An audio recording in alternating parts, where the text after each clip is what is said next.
How's it going, everybody? Welcome to another Game Explained. I'm going to do that one more time. Hey, everybody. Welcome to another Game Explained discussion. I am Joey, and I am joined by Triss, also known as the Hyrule Warriors Age of Calamity expert here on the channel. And today we are going to talk about the demo that just released on the eShop today. It is free, in case you didn't know. It's a free demo, and you can... I mean, is there ever a paid demo? I don't... I feel like there's been pre-order demos where like you have to have the game pre-ordered to download it, but not on Switch. Yeah, definitely not on Switch. So you should definitely... I advise that maybe you play the demo first before you listen to our discussion. It'll take you about an hour to get through the main story elements. There's a little bit of a side quest sample in there too. But let's hop right into it. So with our initial impressions first, Triss, how do you feel now that you've finally gotten your hands on this game that you've been talking about for what feels like decades now? I'm incredibly excited still.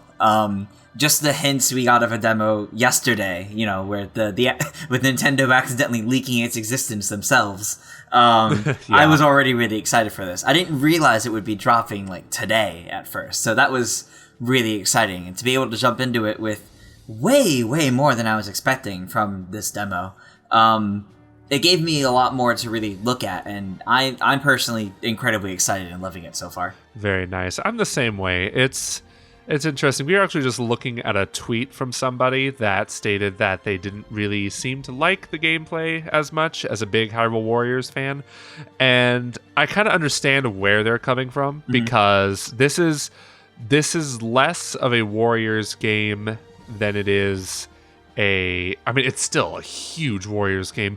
Whenever I hear that it is Breath of the Wild with Warriors gameplay, I kind of agree and disagree to an extent. Yeah. Because there's still a bunch of fast-paced action. There's still not a focus on exploration.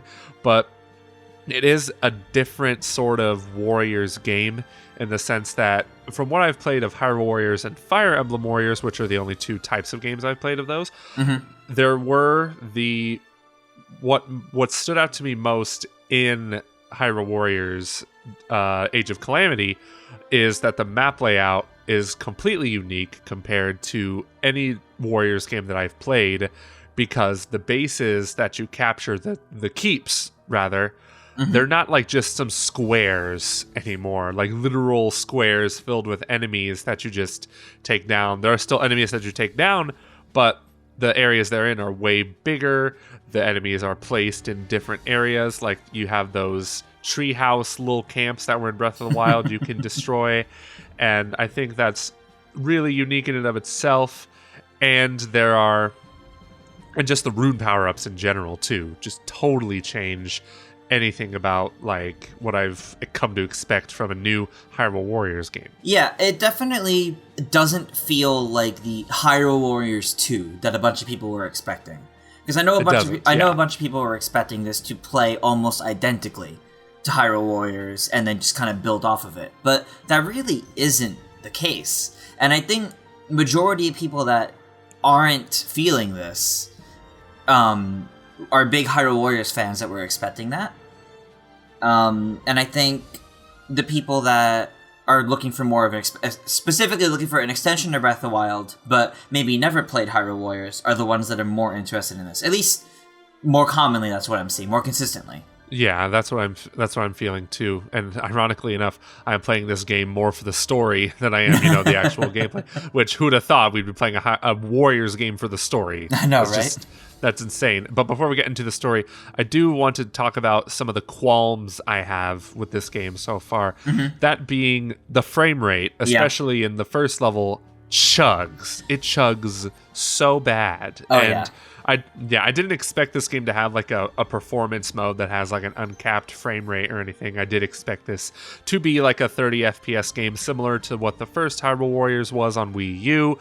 But man, the Wii U version of Hyrule Warriors has a better frame rate than this first level. Like, I hope they find a way to somehow patch this before release, because it really does kind of hinder the experience. Not too much for me, like I still have fun in that first level. It does get better in the second level where you're fighting the Guardian, but still, that means that it's probably going to come back in later levels as well. And I know Steve, who couldn't be here for this discussion, Steve said he wasn't digging Age of Calamity because of the performance, or the lack thereof, of this game.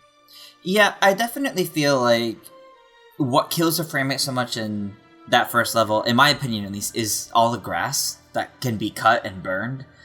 So much grass. Yeah, there's a lot of it, and I feel like that's what kills it, because I feel like there's even more enemies in the second level, and that one didn't really have any problems, at least as far as I noticed. There definitely were a few frame rate dips, but it was never too bad. It was definitely noticeable in that first level, though, and while that doesn't personally hinder my experience, it's one of those, like, as soon as it happens, like, ooh, alright. I kind of wish it was at least more stable.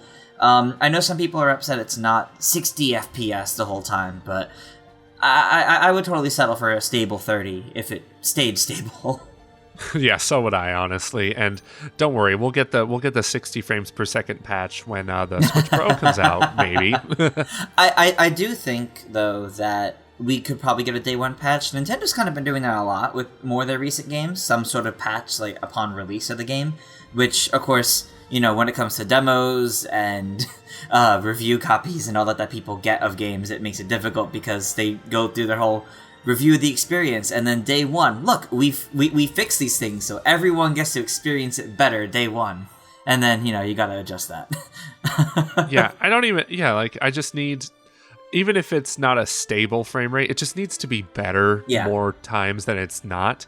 And another qualm I have also is aiming. For some reason, whenever you're whipping out your arrows or your bombs, the aiming, even when you're using gyro aiming, it just feels like I'm fighting whatever force is holding me back from turning left or turning right.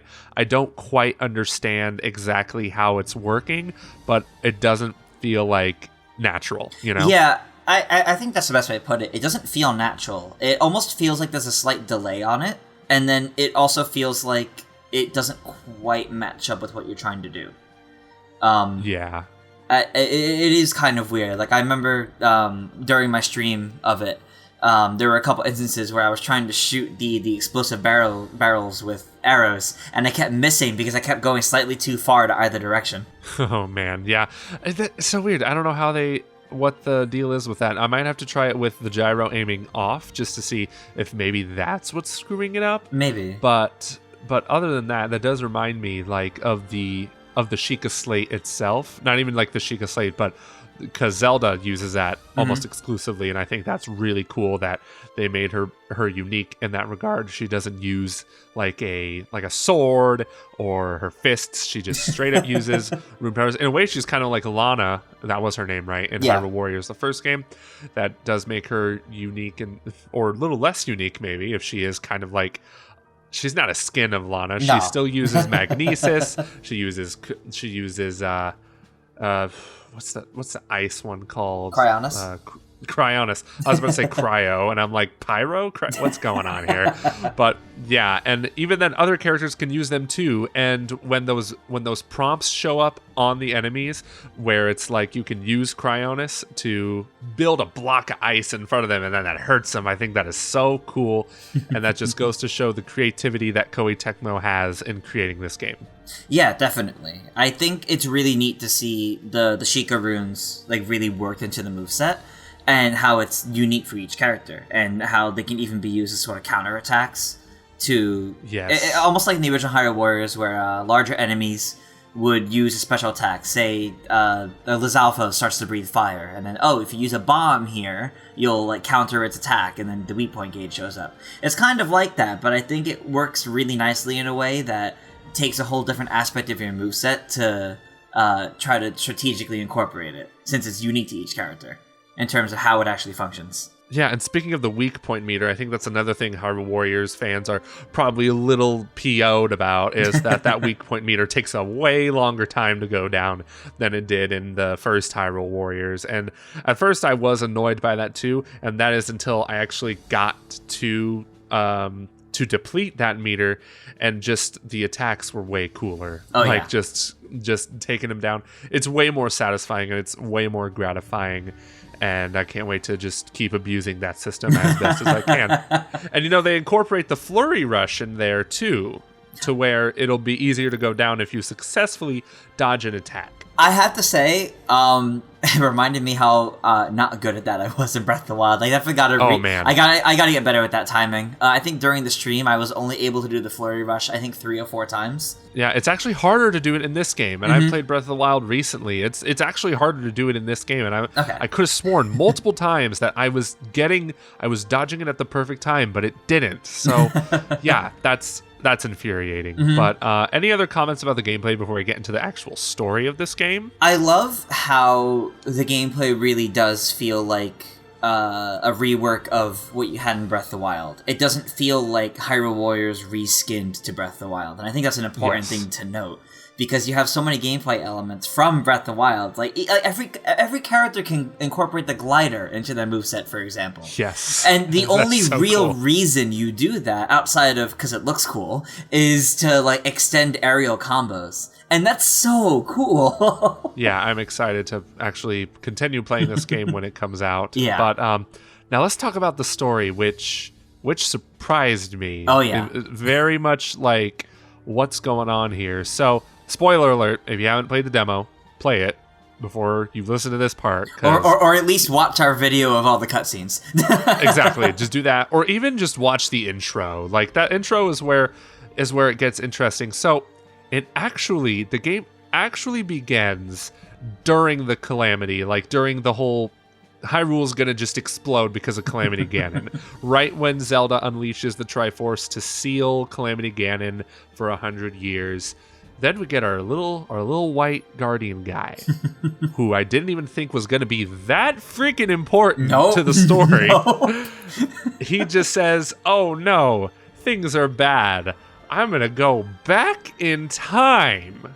He's going to go back in time to warn them of what's going to happen, which makes me think, does this mean that the story is not going to end the way we think? Are they going to pull a Final Fantasy VII remake on us?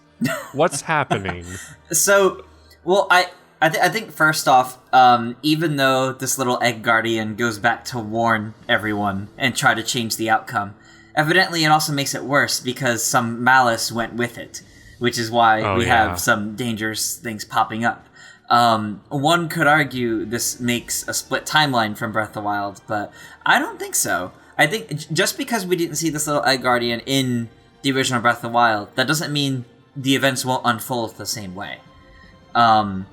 I think that's true. It could still unfold relatively along the same lines, and I think with how much Nintendo's been trying to push this game is telling the story of what happened 100 years ago during the Calamity, I can't imagine they would end up trying to change too many details. Yeah, but it feels like to me at that point, why would you even put time travel into the equation? You know, it's just okay, we already know there's going to be a war. We already know this and that and that. Why'd you have to overcomplicate it by starting it off with the end of the Calamity, and then have this white little guardian guy, Baby Yoda dude, go back in time? As weird as it sounds, I feel like the little guardian is supposed to represent the players who already experienced Breath of the Wild. So it's you saw this, you know what happened. Now let's go back and see how it got to this point, and see if it'll play out the same. And that while that's definitely a little meta for Zelda. I can kind of see it playing out that way because of what we know about this little guardian.